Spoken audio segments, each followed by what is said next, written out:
Hi! I didn't see you there. I was just sitting here playing with my lamp. I don't know. I like when I look at the light, I like to pay attention to how the light looks on my face. What's really cool, if you look at the light and how it shines on my face, you get three different types of lightnesses on here. So let's look. When the light shines right on my face, the closest part is really white. The middle part, that's not too far away but not too close, it's kind of like a middle color. It's right, not too dark, not too light. And then, all right here, as far away as possible, that is the darkest part. And you can get all that just from a little light. Actually, that has to do a lot with what we're going to be learning about today, which is value. Now, when we talk about value in art, we're not really talking about how much money a painting is worth or how much a painting means to us personally. What we're really talking about is all the different lights, darks, and in-betweens of a single color or shade in a picture. If we look at this picture here, we see a lot of dark parts where the shadows are. We see some gray parts in the middle that are not too dark and not too light. And we also have some very light areas where the light hits the most. So we go from dark to medium to really light. And if we arrange all the different values of a single picture from darkest to lightest or lightest to darkest, we call that a value scale. Let's take a closer look at what this all means. Here I have different color socks. I have a black one, a dark gray one, a light gray one, and a white one. If I were to organize these socks into a value scale from darkest to lightest, how would I organize them? Well, let's think about it. Darkest to lightest. The black one, since it's the darkest, would probably go first.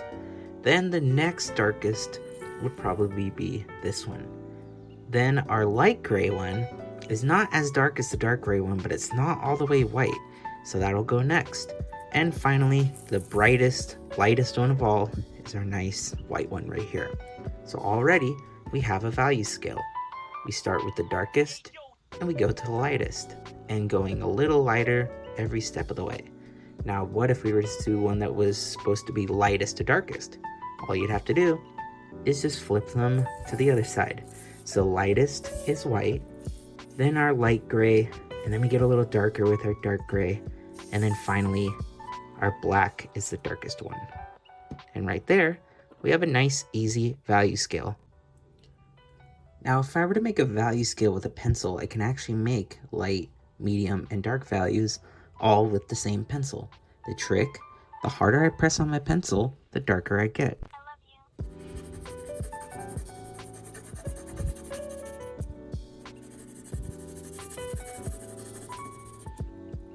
The lighter I press on my pencil, the lighter I get.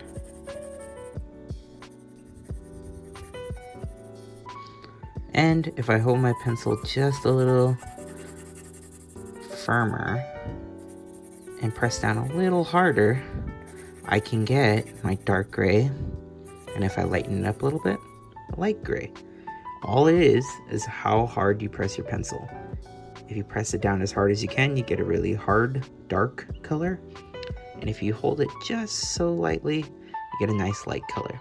Now, my suggestion is, if you want the best results of making value, you use the side of your pencil instead of trying to write up and down like this. Because you could try to do it like this, and it kind of makes really crazy lines. But if I use the side of my pencil, I can spread out value much better. And again, I can make this even lighter if I just ever so slightly go like that. So it's all about how much pressure you put on your pencil. And that's the trick. All this is made from this one pencil. All right, friends, that is the basics of value in art. So hopefully you guys can take everything that you learned from this mini lesson and the resources that I found from YouTube and really do a good job on these activities in your packet. Now remember, if you have any questions at all or if you're stuck, feel free to come to one of our office hours from 9 a.m. to 10 a.m. But make sure you go to the one that is made for your grade level. Remember to check that schedule on the Google Classroom. But Other than that, I hope you guys are staying safe. I hope you guys are staying responsible, and I hope you guys are staying respectful. And I hope you guys are staying inside and staying healthy, which is the most important thing right now. All right, we'll see you guys in the next video. Take care. Miss ya.